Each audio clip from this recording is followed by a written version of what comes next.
This channel does not promote any violent, harmful, or illegal activities. All content provided by this channel is meant for an educational purpose only. স্বাগত আপনাকে news top 9 আমি দীপ রয়েছে আপনার সঙ্গে। শুরুতে যে খবরে নজর রাখবো, বিচারপতি বিশ্বজিৎ বসুকে কটাক্ষের কলকাতা হাইকোর্টে কুণাল ঘোষের বিরুদ্ধে আদালত অবমাননার মামলা। আরো বিস্তারিত এই বিষয়ে জানতে কথা বলবো সহকর্মী শ্রাবন্তী সাহা রয়েছেন টেলিফোন লাইনে। শ্রাবন্তী, দেখো, আইনজীবীদের ঘেরাও করে চাকরি প্রার্থীদের বিক্ষোভ, সুপার নিউমারি যে পোস্ট ছিল সেই পোস্টে যখন মামলা চলছিল, তারপর মামলা শেষ হওয়ার পরে এই ধরনের ঘটনা ঘটে এবং বিচারপতি বিশ্বজিৎ বসুর এজলাসে যেহেতু মামলা চলছিল, মামলা শেষ হওয়ার পরপরই চাকরি প্রার্থীরা হাইকোর্ট চত্বরে বিক্ষোভ দেখান, বিচারপতি বিশ্বজিৎ বসু সম্পর্কে মন্তব্য করেন, এমনকি আইনজীবীদের রাতে হেনস্থা পর্যন্ত করা হয়।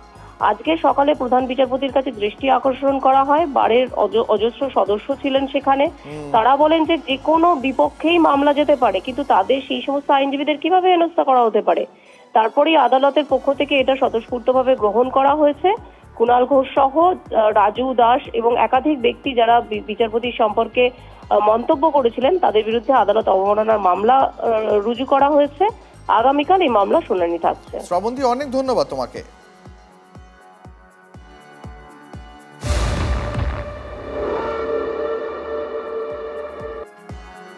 এই মুহূর্তে আরো একটা বড় খবর, ভারতের প্রত্যাঘাতের ভয়ে কাঁপছে পাকিস্তান। নিজেদের আকাশ সীমায় বিমান চলাচলে নিষিদ্ধ করলো ইসলামাবাদ থেকে লাহোর বিমান চলাচলে নিষেধাজ্ঞা। আরো বিস্তারিত এই বিষয়ে কথা বলবো আমাদের সহকর্মী সায়ন্ত রয়েছেন টেলিফোন লাইনে।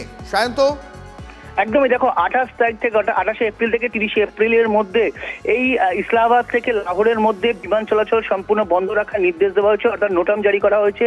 এই ব্যাপারে অসামরিক বিমান পরিবহন মন্ত্রক পাকিস্তানের তারা ব্যাপারে নোটিশ জারি করেছে এবং বায়ুসেনাকে সেই বিষয়ে জানিয়েও দেওয়া হয়েছে। মূলত যেটা জানা যাচ্ছে যে অত্যন্ত রহস্যজনকভাবেই এই নির্দেশ দেওয়া হয়েছে এবং কেন সিদ্ধান্ত নেওয়া হয়েছে সে ব্যাপারে কেউ পরিষ্কার করে কিছু জানায়নি। শুধু নোটাম জারি করা হয়েছে যেন 28 এপ্রিল থেকে 30 এপ্রিলের মধ্যে লাহোর থেকে ইসলামাবাদের মধ্যে কোনো বিমান যেন না থাকে এই রুটের মধ্যে। দীপ, বেশ শান্ত, অনেক ধন্যবাদ। পহেলগাঁওতে জঙ্গিদের নারকীয় হামলার মুহূর্তের আরো একটি চাঞ্চল্যকর ফুটেজ এবার প্রকাশ্যে। জিপ লাইনে বেসারেন ভ্যালি পার করার সময় এক পর্যটকের ক্যামেরায় ধরা পড়েছে হামলার মুহূর্তের ছবি। ওই পর্যটক যখন জিপ লাইনে ভ্যালি পার করছিলেন তখন তিনি জানেনই না যে নিচে কি চলছে। জঙ্গিরা এসে গুলি চালাচ্ছে, একের পর এক পর্যটক মাটিতে লুটিয়ে পড়ছেন। সেই ভয়ঙ্কর ছবি ধরা পড়েছে মোবাইলের ভিডিওতে, দেখতে পাচ্ছেন সেই ভিডিও।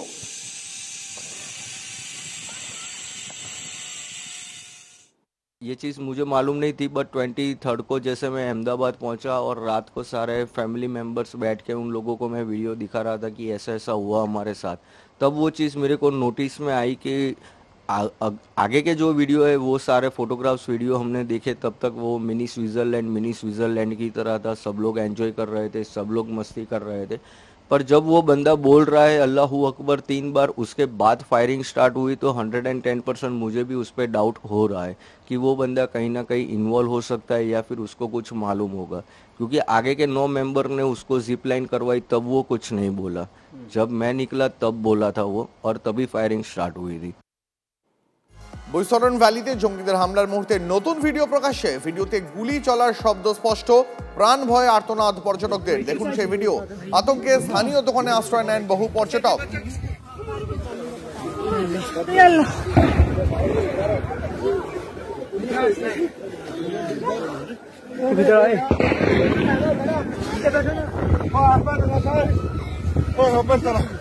কাস্টমার মার না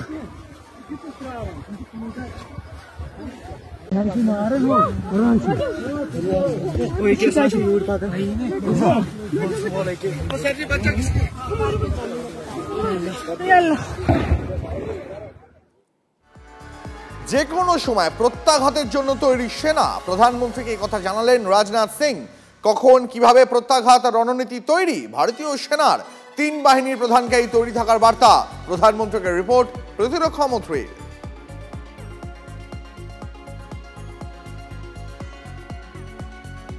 পাকিস্তানকে সবক শেখাতে প্রস্তুত ভারত, শুধু গ্রিন সিগন্যালের অপেক্ষা। তার মধ্যেই ভারতের আস্তিনে আরও এক নতুন অস্ত্র। রাফালের পর এবার মেরিন রাফাল। ৬৩,০০০ কোটি টাকায় ২৬টি রাফাল এম কিনছে ভারত। তবে কি এবার সাগর থেকেই টার্গেট করাচ্ছি? মেরিন রাফালের স্পেশাল 26 রাফালের চেয়ে আলাদা কোথায়?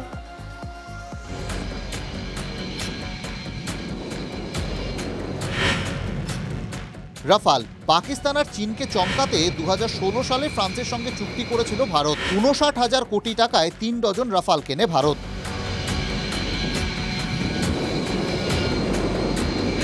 2022 সালের মধ্যে 36 রাফাল ভারতের হাতে চলে আসে।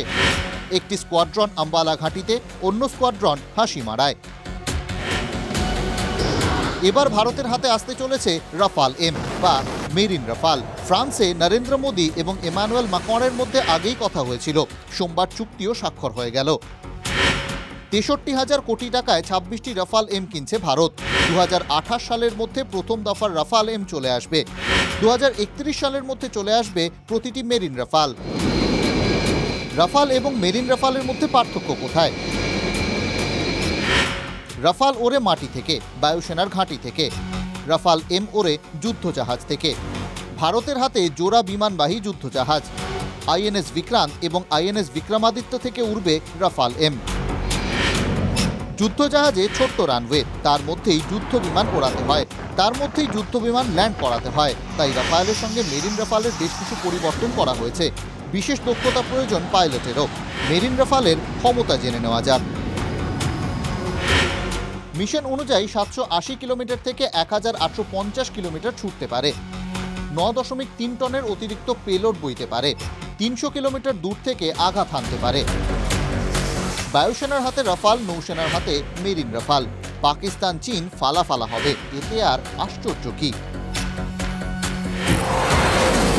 Bureau report, TV9 Bangla.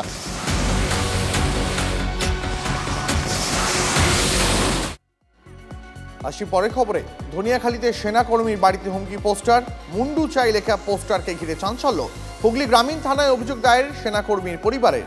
সোমবার সেনাকর্মীর বাড়িতে যান স্থানীয় বিধায়ক অসীমা পাত্র।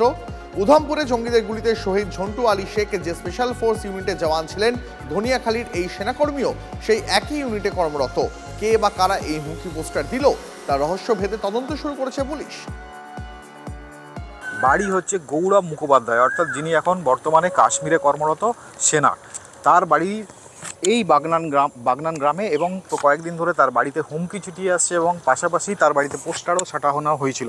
সেই হুমকি চিঠিতে কী লেখা ছিল? হুমকি চিঠিতে লেখা ছিল গৌরব মুখোপাধ্যায়ের মুন্ডু চাই।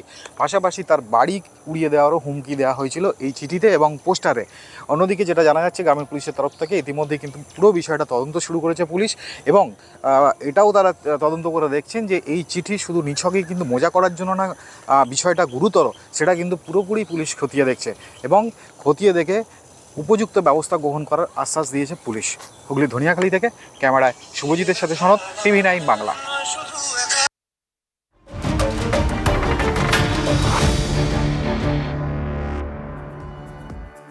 পরে খবর দেখাবো। উত্তর চব্বিশ পরগনার বাগদা বাজারে বিধ্বংসী আগুন, দ্রুত আগুন ছড়িয়ে পড়ে। পরপর বেশ কয়েকটি দোকানে আগুন লেগে বিপত্তি। খবর দেওয়া হলেও এখনো দমকল এসে পৌঁছয়নি এমনটাই খবর। আগুন নেভাতে হাতে লাগিয়েছেন স্থানীয়রাই। আপনারা দেখতে পাচ্ছেন সেই ছবি। দ্রুত আগুন ছড়িয়ে পড়ে বেশ কয়েকটি দোকানে পরপর। খবর দেওয়া হলেও এখনো দমকল এসে পৌঁছয়নি এমনটাই অভিযোগ স্থানীয়দের। আগুন নেভাতে তারাই হাতে লাগিয়েছেন।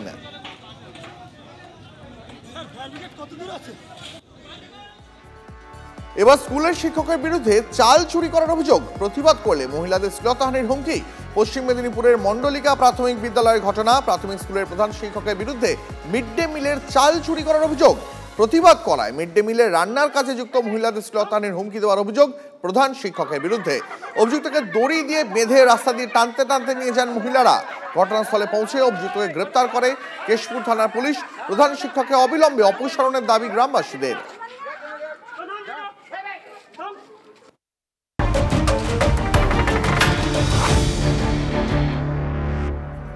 এই মুহূর্তে আরো একটা আপডেট পাওয়া যাচ্ছে। মুর্শিদাবাদের জাফরাবাদে বাবা ছেলে খুনের ঘটনায় গ্রেপ্তার আরো দুই।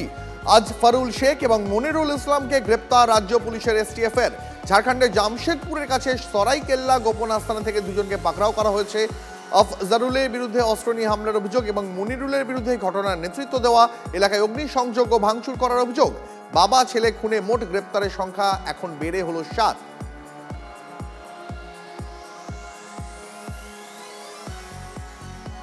খবরে নজর রাখবো আরজি করের একাডেমিক বিল্ডিং এর 8 তলায় আগুন। সন্ধ্যে 7:30 নাগাদ আগুন লাগে। চিকিৎসক পড়ুয়ারা অগ্নি নির্বাপক যন্ত্র দিয়ে আগুন নিয়ন্ত্রণে আনে। চিকিৎসক পড়ুয়াদের অভিযোগ, লাইব্রেরির অব্যবস্থা নিয়ে দীর্ঘদিন ধরেই তারা কর্তৃপক্ষকে জানিয়ে এসেছেন।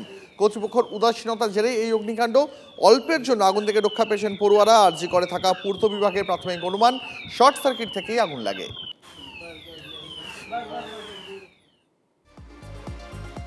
বুধবার দীঘায় জগন্নাথ মন্দিরের উদ্বোধন করবেন মুখ্যমন্ত্রী। তার আগে দীঘা ট্রেন বাতিল নিয়ে তুঙ্গে তরজা। 22 এপ্রিল দীঘা যাত্রীদের জন্য 2টি স্পেশাল ট্রেনের ঘোষণা করেছিল দক্ষিণ পূর্ব রেল। 26 এপ্রিল থেকে 4 মে পর্যন্ত হাওড়া থেকে দীঘা এবং পাঁশকুড়া থেকে দীঘার মধ্যে ট্রেনগুলি চলাচলের কথা ছিল, কিন্তু হঠাৎই নতুন বিজ্ঞপ্তি জারি করে ট্রেনগুলি বাতিল করে দক্ষিণ পূর্ব রেল। পর্যাপ্ত কামরা এবং অন্যান্য সমস্যার জন্য এই বিশেষ ট্রেন চালানো সম্ভব হচ্ছে না, এমনটাই জানানো হয় রেলের বিজ্ঞপ্তিতে। এরপরেই রেল এবং কেন্দ্রকে একযোগে বিধে সরব হয় রাজ্যের শাসক দল। পাল্টা তৃণমূলকে আক্রমণ পদ্ম শিবিরের।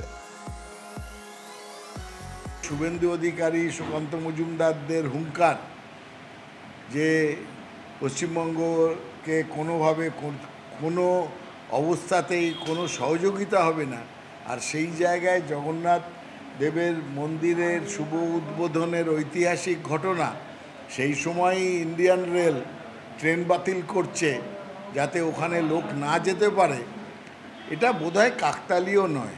এটা আমরা মনে করি এর মধ্যে একটা ষড়যন্ত্রমূলক মনোভাব আছে, বিদ্বেষমূলক মনোভাব কেন্দ্রীয় সরকার তথা বিজেপির আছে বলে আমরা মনে করছি। একটি কালচারাল সেন্টার ওপেনিং হবে, এটা জগন্নাথ ধাম নয়, বারবার জগন্নাথ ধাম বলবেন না, দ্যাটস আ কালচারাল সেন্টার। কোনো সরকারের মন্দির বা মসজিদ বানানোর অধিকার নেই। আপনি বাংলার হিন্দুদেরকে মূর্খ ভেবেছেন, বোকা বানিয়ে আপনি বলবেন ওটা জগন্নাথ ধাম আর কাগজে কলমে লিখবেন কালচারাল সেন্টার। আমাদের এত মন ছোট হয়ে যায়নি যে ট্রেন ক্যান্সেল করব। হয়তো ট্রেনের অন্য কোনো বিষয় হয়েছে, কিন্তু এতটা নীচ রাজনীতি আমরা করি না। মোহনবাগান ক্লাবের সভাপতি পদ থেকে ইস্তফা টুটু বসুর। রবিবার কাশীপুরের একটি অনুষ্ঠানে মোহনবাগান সচিব দেবাশিস দত্তের সঙ্গে এক মঞ্চে দেখা যায় টুটু বসুর ছোট ছেলে সৌমিককে। সূত্রের খবর, যা ভালোভাবে নেননি বাগান সভাপতি। নির্বাচনী প্রচারে বড় ছেলে সৃঞ্জয়ের হাত শক্ত করতেই তাই আসলে টুটু বসু, এমনটাই মনে করছে ওয়াকিবহাল মহল। সবুজ মেরুনের সভাপতি পদ থেকে ইস্তফা দিয়ে টুটু বসুর বিবৃতি, সভাপতির চেয়ারে বসে কোনো এক পক্ষের হয়ে প্রচার করা উচিত নয়।